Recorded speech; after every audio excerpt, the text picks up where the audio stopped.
l'humanitaire, la contamination par les mines et les restes explosifs de guerre. La Syrie, puisqu'il s'agit de la Syrie. La Syrie est aujourd'hui l'un des pays les plus contaminés au monde par les mines, les restes explosifs de guerre et les engins explosifs improvisés. Plus de 15 millions de personnes vivent sous la menace directe de ces armes, avec un besoin urgent de soutien à travers des actions de déminage, d'éducation au risque et d'assistance aux victimes. Pour en parler aujourd'hui au Club suisse de la presse, nous accueillons Daniel Suda-Lang, directeur de Handicap International suisse, et tout juste rentrée de Syrie, Noor Bimbashi, qui est conseillère en plaidoyer politique pour Handicap International en Syrie. Elle nous apportera son précieux témoignage et son expertise. Cette conférence de presse sera parlée à la fois en français, disons alternativement en français et en anglais. Daniel Suda-Lang s'exprimera en français. Noor Bimbashi will be speaking in English. And your questions, both online, direct or through the chat, can be both, of course, English speaking ou en français. Et j'ai le grand plaisir de passer tout de suite la parole à Daniel Suda-Lang, le directeur de Handicap International en Suisse. Daniel, je te passe le micro.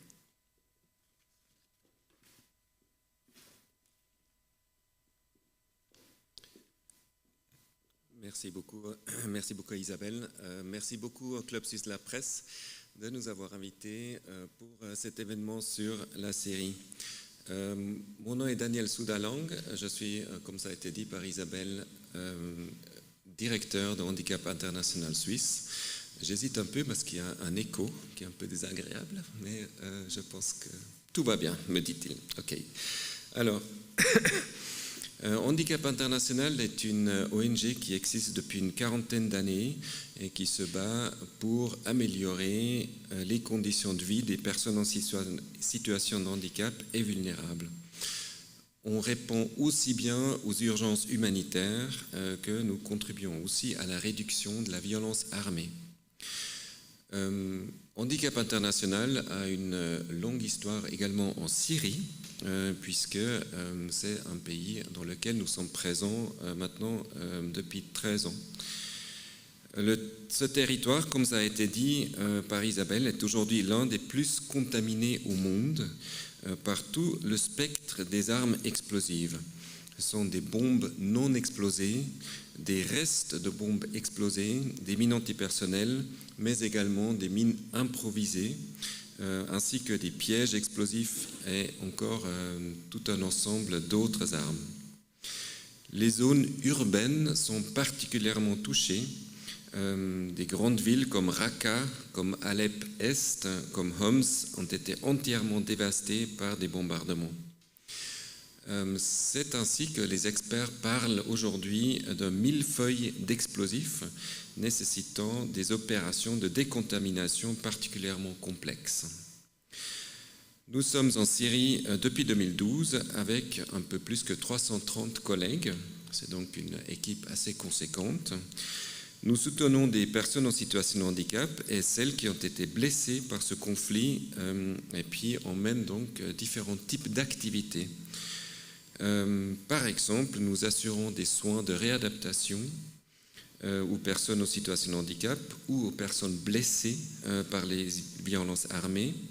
On fournit également des prothèses, des fauteuils roulants et en pratiquant des séances de physiothérapie. On offre également un soutien psychologique aux survivants et à leurs familles afin de traiter les traumatismes liés à la guerre. Nous faisons également du déminage, c'est une de nos spécialités, c'est une de nos activités que nous avons depuis qu'on existe, et on informe sur les dangers des mines et des munitions non explosées pour réduire le nombre de victimes. On forme des professionnels de santé, pour garantir une prise en charge durable des patients, et on améliore l'accès aux soins de santé pour les personnes handicapées, alors que 38% des hôpitaux et 47% des centres primaires sont partiellement ou totalement détruits et non fonctionnels. Après la chute de Bachar al-Assad en décembre dernier, des milliers de Syriennes et de Syriens reviennent dans leur pays.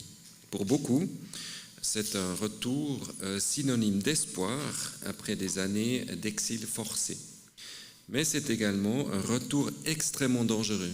Et c'est pour ça que nous sommes là aujourd'hui, ensemble avec vous, pour discuter pourquoi c'est si dangereux de revenir. Ma collègue Noor, ici présente, est rentrée la semaine dernière d'une mission de 3 semaines en Syrie et entame donc aujourd'hui une tournée européenne pour 2 raisons principales. D'abord, elle va témoigner de ce qu'elle a vu sur place pendant ces 3 semaines en Syrie, et elle va également rencontrer des décideurs pour parler des besoins humanitaires et du déficit des financements. Il faut dire qu'aujourd'hui, il y a seulement un tiers, donc un peu plus qu'un tiers, 36,6% des 4,1 milliards de dollars nécessaires qui ont été financés. L'ONU et ses partenaires, lors d'un nouvel appel en juillet 2025, demandent 3,19 milliards de dollars pour aider les 10,3 millions de personnes dans le besoin. Alors, Handicap International est actif dans une 50aine de pays pour venir au secours des personnes en situation de handicap et en situation de vulnérabilité. On est actif là où pointent les projecteurs des médias, mais on est également actif dans les contextes qui sont moins visibles, voire oubliés. Alors, je ne pense pas qu'on puisse qualifier la Syrie de crise oubliée, mais il nous tient à cœur de rappeler que les problèmes rencontrés par les civils ne sont pas résolus comme par magie une fois que le conflit prend fin ou qu'un dictateur quitte le pays. Le calvaire pour la population civile se poursuit encore de nombreuses années, voire des décennies, voire dans certains cas pendant des générations, lorsque des armes explosives lourdes sont utilisées en zone densément peuplée. Ce phénomène nous accompagne depuis les années 80, moment de fondation de notre organisation, et on craint que cela nous occupera encore longtemps, beaucoup trop longtemps.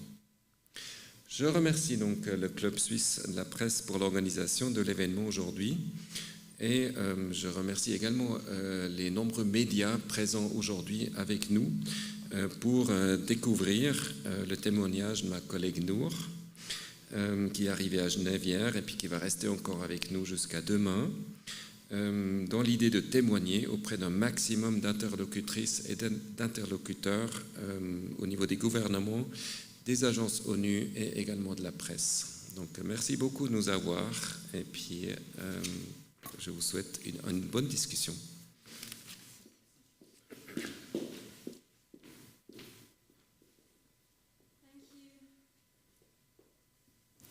Thank you so much, Daniel, and thank you for sharing those information with us today. And now I'm very glad to welcome Mrs. Noor Bimbashi. Noor, you can join me here. So, Noor, welcome in Geneva. Thank you. Welcome to the Geneva Press Club. You are an advocacy and policy advisor for Handicap International in Syria. You have worked in the humanitarian sector for over 10 years. You lead research and policy work on access to services for persons with disabilities and other vulnerable groups. You also sit on the boards of several civil society organizations working on women's rights, civic engagement, and other kind of humanitarian action. You have just returned from Syria through Jordan. So, Noor, how are you today? Thank you, Isabel. Thank you for all attending this conference today. I'm good. I'm still processing what I've witnessed in Syria from the devastation and heard from people of their humanitarian needs. But at the same time, I'm also hopeful because they inspired me, because they're really hopeful for a better future. Thank you, Noor. You are in Geneva for a few days, then in other capitals in Europe. What can you remind us of the reasons of your presence here in Geneva for a few days? I think it is really important to reflect on what one can bear witness on the ground. So I'm in Geneva today and tomorrow to share the testimonies and amplify the voices of survivors and persons with disabilities whom I met, and they shared their sad testimonies with me. So I'm here to try to make an impact and amplify their voices so we can continue supporting the Syria crisis, because it's important that it remains on the humanitarian agenda, as there's still a humanitarian crisis, and also to meet with the policymakers, donors, and decision makers to try to promote for a sustainable funding. Thank you. So, 7 months after the fall of Bashar al-Assad regime, please tell us what is the current situation in Syria now? So I would like to start by acknowledging that following the 8th of December 2024 and the change in governments, Syria has witnessed a turning point, and it is a new chapter for not only Syria's political but also humanitarian trajectory. But we must also acknowledge that there's still 16.5 million people still in need of humanitarian assistance. And 90% of the Syria population lives below the poverty line. So in terms of the humanitarian crisis and in terms of humanitarian needs, it's getting worse. If not, I can't say it's getting better. There's 7.4 internally displaced Syrians only inside Syria, who are unfortunately returning to destroyed houses, to rural settings and informal camps, with very limited basic resources. So 7.4 people want to go back to their houses, but at the same time, the lands are contaminated. There's very little clean water, electricity, or access to healthcare and education. Thank you. I think you have a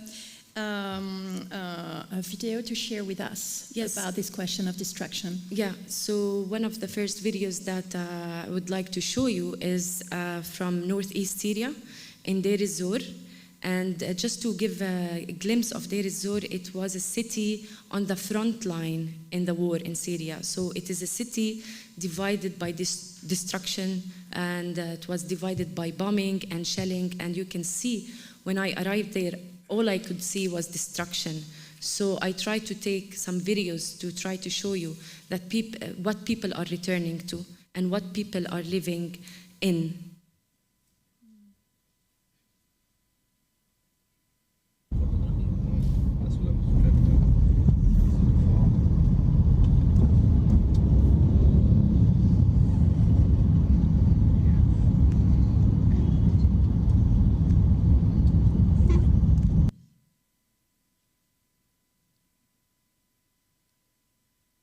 So it's just like a maybe 30-second video, but the reality on the ground is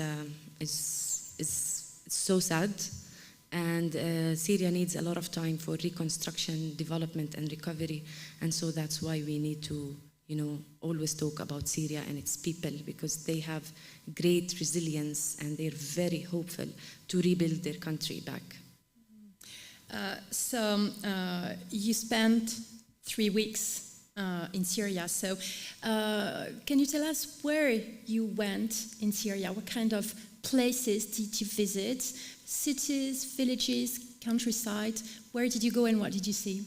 I can spend 3 hours just talking about this, but I'll try to make it as short as possible. So I just returned from Syria only last week, and I spent 3 weeks. And my trip started from Hasakeh. So basically it started from the northeast of Syria, from Erbil. And I arrived to Hasakeh, then Raqqa, then Deir ez-Zor. And from Deir ez-Zor, I went all the way to the northwest of Syria in Idlib, in the villages and cities, and then to Damascus. So I could say that in northeast Syria, and in every area, people tell a similar story of grief and devastation. But at the same time, in northeast Syria, you can witness that the fear is too loud because lands are contaminated everywhere. And people in northeast Syria really want to go back to their areas of origin, but they always tell us about the challenges of returning, including the level of contamination and the limited resources they have. In northeast Syria, I visited HI's local partners for years, including Raqqa National Hospital. So just to shed light on the healthcare challenges that we have in Syria. There's around 6 million people in need of healthcare assistance, and I was able to witness that visiting the hospital, meeting with persons with disabilities and survivors of unexploded ordnance and landmines, and also meeting with the hospital staff who echoed the same concerns as people, saying that funding cuts are affecting us. And I heard a lot of testimonies from the staff telling me that many people are going from many areas across Syria to Raqqa National Hospital because there's more than 260 hospitals that had to close following the collapse of funding. And so there's immense burden on Raqqa National Hospital because it became kind of the main center for physical rehabilitation and the main provider for prosthetics. So in addition to meeting with the local partners like hospitals and rehabilitation centers, I accompanied the team, the Humanitarian Mine Action Team, to Deir ez-Zor city, including some villages like Kasham village, like Maraiya village, where we met with internally displaced people, tried to see the houses that they live in, and I can say that we can't even say their houses. There are no walls, no windows, no doors. The garden around the houses are completely destroyed.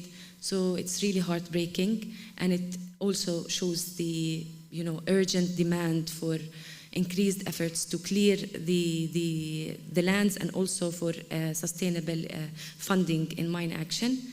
From northeast, I went to Idlib city, to the northwest. On the way to Idlib, all I could see was refugee camps. All surrounding the car, I was just seeing empty also refugee camps because people decided to go back to their places of origin. And one thing that was so striking is that people, like the refugee camps, all of the tents and camps had no ceiling. And I asked, why is that? There are some windows, but there's no ceiling. And they told me that families try to take whatever they can because they know when they go back they have very limited material. So even one brick could help them rebuild their original houses. I also met with a few hospitals who are also local partners of HI, like Akrabat Hospital and ISSH, which is Idlib Surgical Hospital, and I met also with survivors of landmines and unexploded ordnance, as well as children who had carried explosive devices, not knowing the dangers behind them. And it shows that HI and other mine action actors need to really invest in continuing with their risk education and awareness sessions to raise awareness about the dangers of unexploded ordnance. And then I made my final destination to Damascus, mainly to meet with some stakeholders and donors to try to understand the future for Syria. And I could say and summarize it that everyone is hopeful, everyone wants to rebuild the country, and this is where humanitarian organizations' role come. For HI, it's to promote mine action and healthcare as prerequisites for all other sectors and pillars in Syria for a sustainable development and reconstruction. Thank you. Yeah, thank you, Noor. Precisely, can you tell us a little bit more about the nature of the contamination in Syria? Yes, absolutely. So I could say in numbers, there are more than 15.9 million people affected and under threat of explosive ordnance and landmines. Syria is one of the most contaminated countries in the world, and one of the most affected and contaminated areas include Deir ez-Zor, where I showed you the video from, also Idlib and Aleppo. And the level of contamination, honestly, and the scope is immense. And this is something you can see not only through numbers, but through the human stories that you encounter in Syria. When we arrive with the Humanitarian Mine Action Team, families start getting out of the houses, asking us to support and clear lands.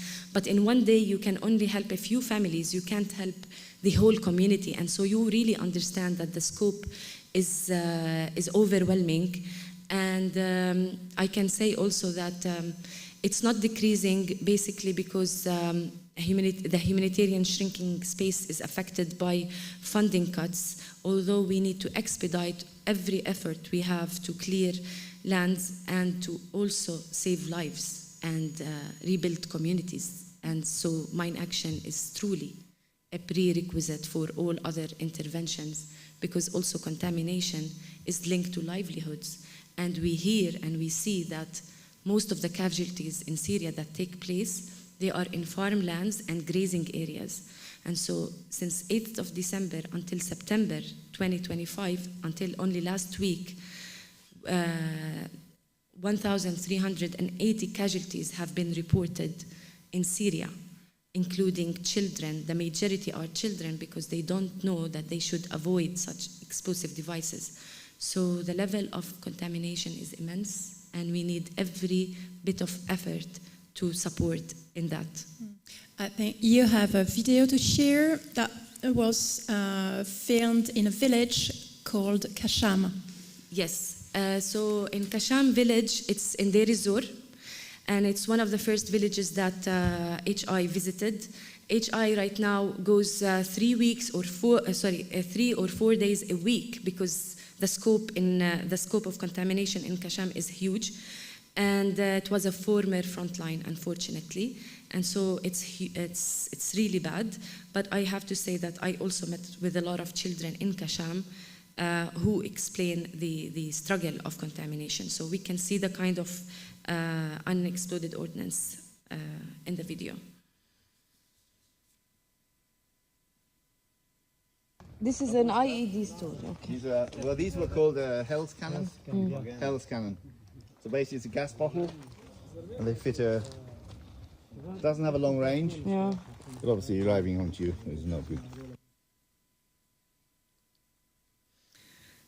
So you took all the videos we are showing today are your own videos? Yes, I took the videos. I tried to also take them for explaining to my colleagues what I saw. And this is also a good video to show how hard our staff, our HI staff in Syria work, because it's really important to note that they work under very extreme pressure, especially heat. Sometimes it's 60 degrees in Deir ez-Zor, and they need to leave the office at 5 in the morning so that they can do as much work as possible. Thank you. So let us know now, what are the consequences and issues related to those mines and explosive devices? So mines and explosive remnants of war continue to maim and kill people, and they leave many thousands of people with permanent disabilities, traumatic injuries, and severe burns.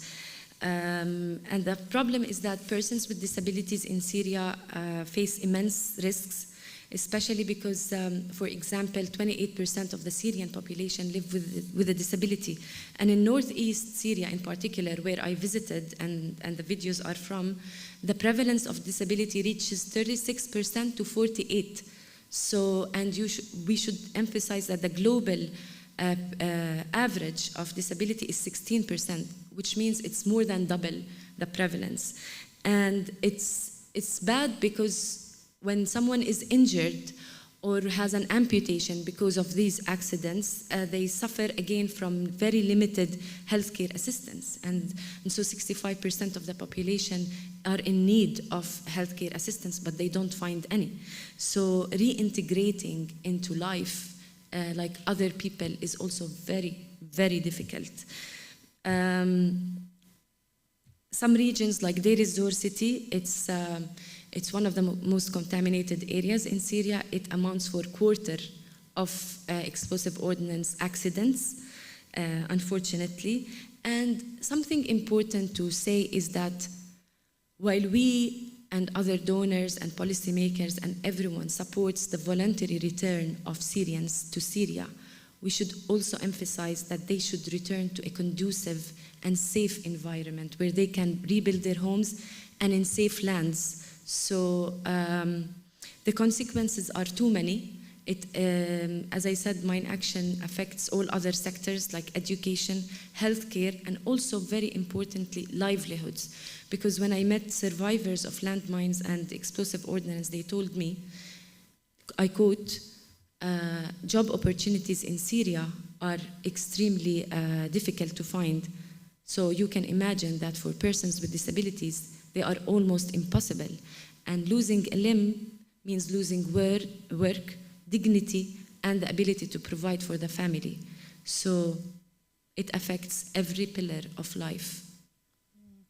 You have 2 documents to share with us, both picture and a video.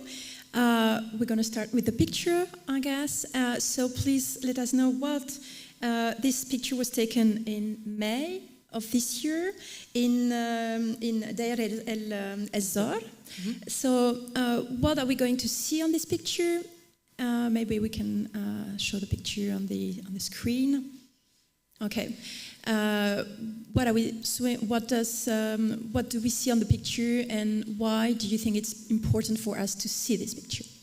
So I remember receiving this picture from my colleague in Northeast Syria, who was really happy that they were able to do that, because this is around a school. And in the same week, the team in May cleared 3 schools to encourage the return of students back to schools as we're now entering the school year in Syria. And 3 schools mean allowing hundreds of children to go back to their school. So this is scanning to try to find some hazardous devices or objects around, and to make sure that the school or the land itself is fully cleared. And then we have a video, which is a video of education, risks education. So what is it, and what are you doing there? The video also in a village in Deir el-Zor, and HI teams were trying to, they did conduct a risk education session for children, and it was just really inspiring to see that when we arrived, the families started calling for their children and for their cousins and for their friends to attend this risk education session, which made me realize how important it is, because honestly, children, they do not know how to avoid such hazardous objects and how not to step on a landmine, because of course landmines, you cannot always anticipate or see them on the ground, but it's just important to raise awareness and promote safer actions for children so that they don't, suffer from death or injuries. Thank you. So let us watch the video. وعظمين هي إشارة خطر، سووا إشارة خطر هيك لو وعظمين هي شنو؟ وعظمين إشارة خطر. تعال تحكيكم قصة ويلات جيراننا. So as we understand, the expectations of the population regarding HI are very high. So what do people expect from you? What kind of dialogue, education, kind of services? So one of the things that I was able to witness is the amount of trust that people have in Handicap International, as HI started working in Syria since 2012, and so they know us very well and they trust us. But at the same time, and I'll be honest, people are really scared and really stressed, and they always ask if the services will continue because of the collapse of funding. And we try to reassure as many people as possible that humanitarian efforts and action should remain. But yes, everyone wants HI to clear the contaminated lands surrounding their houses, also continue providing physical rehabilitation, invest as well in mental health and psychosocial support and victim assistance. But they have expectations, and I'm glad to say that we are trying to meet them as much as we can. Yeah, trust is important. So, and in this context, this very difficult context, what are the teams from HI doing in Syria on a very concrete matter? I can say that HI has more than 300 staff inside Syria and across Jordan and Lebanon as well. And the HI's mandate, it takes on a comprehensive approach to especially in mine action. So it combines 4 pillars, which are land release and non-technical survey, victim assistance, which is a multidisciplinary approach, including physical rehabilitation, mental health and psychosocial support, and supporting them in finding livelihood opportunities, as well as risk education, like the video we just saw, which is also raising awareness. And finally, advocacy, which is to promote the rights of persons with disabilities and to promote for all states and countries to respect and implement international humanitarian disarmament agreements to make Syria safer again. This is basically in summary, but I can explain that we are also trying to advocate for inclusive policies, especially now that everyone is talking about the reconstruction and development and recovery of Syria. So HI's role is to promote and call on the government to promote inclusive policies when rebuilding the schools or the hospitals. They need to take into consideration the rights and the needs of persons with disabilities and also survivors of explosive ordnance and mine action. And we also promote inclusive education through inclusive materials and inclusive training. And yes, I hope I didn't forget anything. We have 2 videos, 2 examples that was filmed in Raqqa National Hospital. That was, well, just this month, September, a few weeks or days ago. So tell us a little bit more about the 2 videos we're about to watch. So I went to Raqqa National Hospital in the first part of my trip to Syria to attend a prosthetic and orthotic workshop inside the hospital. And I was really impressed by the energy and the determination of the health staff to start producing prosthetics and also to attend some physical rehabilitation sessions. And I took videos to try to emphasize on how important such work is. So the first one is a piano workshop, and the second one is with Salahuddin. His name is Salahuddin, and he is receiving physical rehabilitation from Raqqa Hospital, supported by HI, and he has a prosthetic. So we can watch. Raqqa National Hospital, attending a piano workshop where we do prosthetics and we do fitting for persons with disabilities and people with amputations.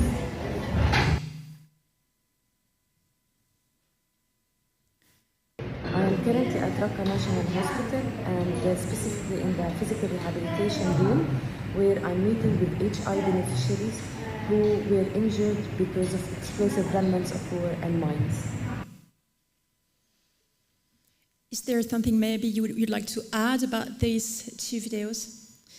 So,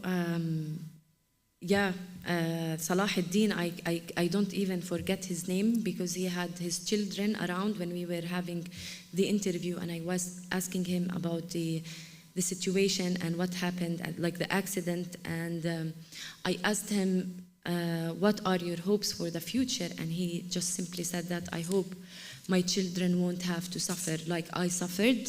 He was just working with his cousin in the streets. He's a worker and like in reconstruction and in buildings. And he decided to take a break and sit in the street next to a field, and he just laid his leg and it exploded. And he was showing me the pictures following the accident, and it was really heartbreaking because not only he is suffering from the injury, but he's also, like, his entire family has suffered too, because the main provider of the family has been injured and is still injured and is still trying to find a job. At the same time, when I asked him, why are the children here with you? Don't they have school?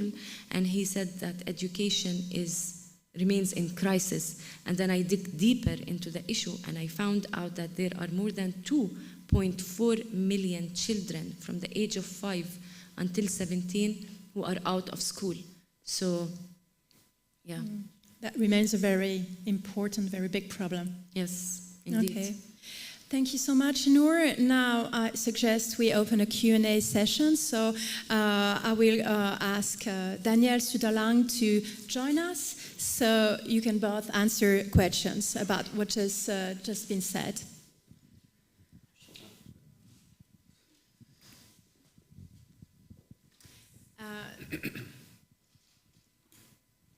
So we're now ready to open the discussion with people here in Geneva Press Club, or please, those of you who are following us online, please ask your questions either on the chat, written questions, or if you'd like to take part in our discussion, please let us know, and we can of course take you here on the live stream. Donc merci de poser vos questions en anglais ou en français bien sûr à Daniel Suda-Lang ou à Noor pour son témoignage après ces 3 semaines passées en Syrie. Je vous propose de lever la main et le micro vous arrive. Voilà. Et merci de simplement vous présenter avant de poser votre question. Hi, thank you. My name is Cecile, working for HI. I was very impressed by what you just shared. Thanks so much. And I wanted to have a few information about the regime. So obviously, everybody was wanting for Bashar to leave the space. So how is it now? And how do civilians live in this new environments? Are they actually working towards civilians? Are they actually supporting them? Are they like to go to school or providing hospitals? What is their position on this? Thank you.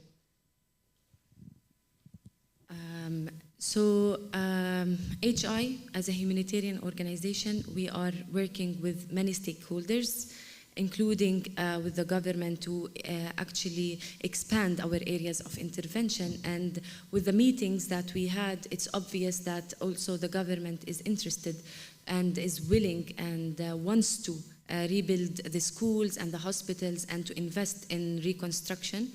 And this is something that I've witnessed, especially in Damascus, because I attended a few conferences on reconstruction where they were trying to fundraise and collect money for a Syria fund to invest in rebuilding the schools and hospitals. So I can honestly and simply say that there are many people most Syrians in the country are hopeful for a better future. But with the government and all, I should just, as a humanitarian worker, focus on the humanitarian needs and try to convey the message that Syria should not suffer from any active violence or conflict anytime, because it has endured more than 13 years of war, and it's really enough for the Syrian people to suffer again, whatever the government is. Thank you. We have another question, just sir in front. Robert James Parsons, independent journalist. I wanted to ask you also about the government and specifically, what are the means the government has at its disposal, given that the oil, which was a major source of revenue for Syria, is still being confiscated by the United States, and then there's all the agricultural land, which was the other great source of wealth, which is under United States occupation. So what means does the government have, apart from anything that may come in from the outside? Because the needs are colossal, and it seems to me government revenues are modest at best.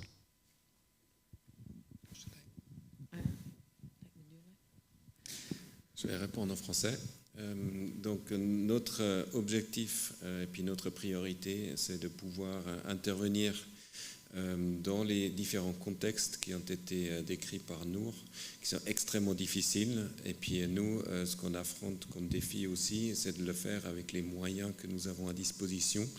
Des moyens qui, je le rappelle, sont fournis par des gouvernements, donc par des bailleurs étatiques et par des donateurs privés que nous remercions.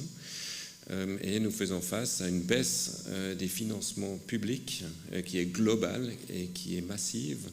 alors que les besoins sont en hausse.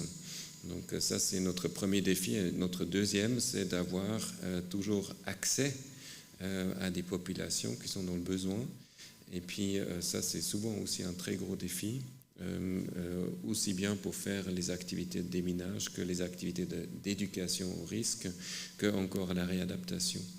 Donc maintenant, nous, on ne peut pas nous prononcer sur les objectifs des différents gouvernements en place, mais tout ce que nous faisons, c'est d'établir des liens de confiance avec ces gouvernements pour faire notre travail, pour répondre aux besoins qui sont vraiment énormes. Merci. Une autre question? Hi, I'm Chloe, also working with HI, and I have a question for Noor. Well, first of all, thank you for your testimony. I wanted to ask, what challenges does landmine contamination pose for Syria's future and the construction of a hopefully long-term peace? The challenge is everywhere. If there's contamination, there will always be a lot of challenges in Syria. But one of the biggest challenges I could say right now is the lack of funding and the collapse of funding. And we need more support and more sustainable funds to actually keep working and expand our interventions in different areas across Syria. Because right now, HI and other mine action actors are working in several areas, but there are many other cities and lands that need to be cleared. So this is one of the biggest challenges. And another challenge also is the return of Syrians. Many people want to go back, and they are already going back. There's around like 860,000 Syrians from outside Syria came back to Syria, but they're going back to contamination, which means that they're risking their lives again. I have a general question about Syria. How easy or difficult is it for NGOs in general to work now in Syria? Est-ce que Daniel or Noor? Are NGOs more than welcome, or is it a little bit more complicated than that? I wouldn't say complicated, but because of the funding cuts and because there are some active violence in some areas across Syria, sometimes humanitarian organizations and their access to the communities and to serve the affected population is impacted. But for Handicap International, we are trying to explore new areas of intervention, and this is something that we're really willing to do. And so far, we have not faced huge bureaucratic challenges or administrative challenges. Yes. Et Daniel Suda-Lang, connaît-il de la collaboration avec d'autres ONG présentes en Syrie? Avec qui est-ce qu'Handicap International collabore? Alors, Handicap International collabore avec de très nombreuses ONG. Ce sont des ONG suisses, comme c'est aussi des ONG d'autres pays. Nous avons, je pense, des bonnes relations avec la plupart d'entre elles. Ça a été dit tout à l'heure aussi que Noor, elle fait partie de différents consortia. Partout où on intervient, on fait membre des différents clusters d'intervention afin que la coordination se passe au mieux. Et puis évidemment, notre objectif toujours, c'est de ne pas faire des doublons et ne pas marcher sur les plates-bandes des autres organisations. Notre organisation est spécialisée justement au soutien des personnes en situation de handicap. Et puis nous laissons intervenir aux autres personnes, les autres organisations. Maintenant, spécifiquement pour le contexte en Syrie, les partenariats en Syrie, I think Noor, you're a better place to answer that question about what kind of organizations we partner with in Syria.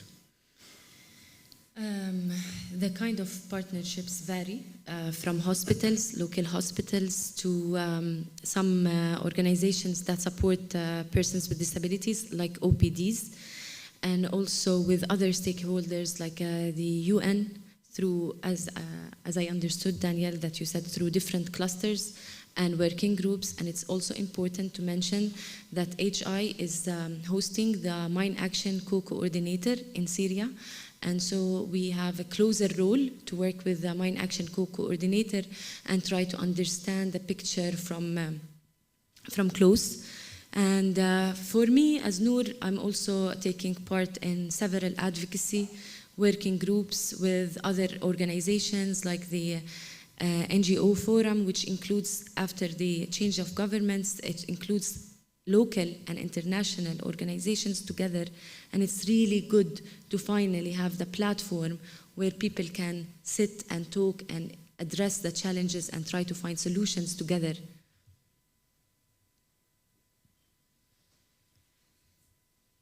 Thank you. I think we have two questions online, but I did not get them. Maybe, Elena, can you give the microphone to Tobias? He is going to read them.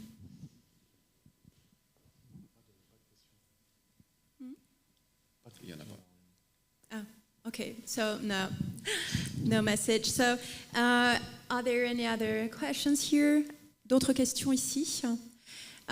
So Noor, I'll turn to you for the final word. What is the key message you'd like us, to leave with today? What are the key message you'd like us to you came here to deliver us, and you're gonna share with Geneva stakeholders today and tomorrow?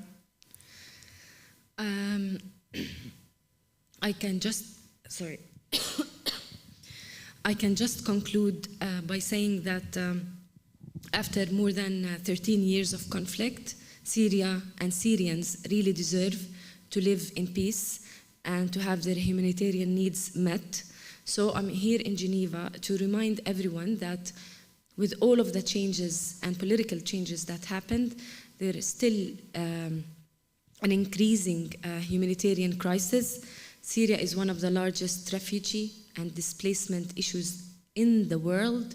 It is one of the most contaminated countries in the world, and so it really deserves our attention. And I hope that some of the testimonies and the numbers and the experiences that I share today would drive global intervention and action. Thank you very much, Noor, for being with us today. I hope you'll find what you're looking for here in Geneva. Merci beaucoup, Daniel Suda-Lang, directeur du Handicap International. Madame, Monsieur, merci pour votre attention. Thank you for attention. Thank you. Now we can share more discussions around the drink. Merci.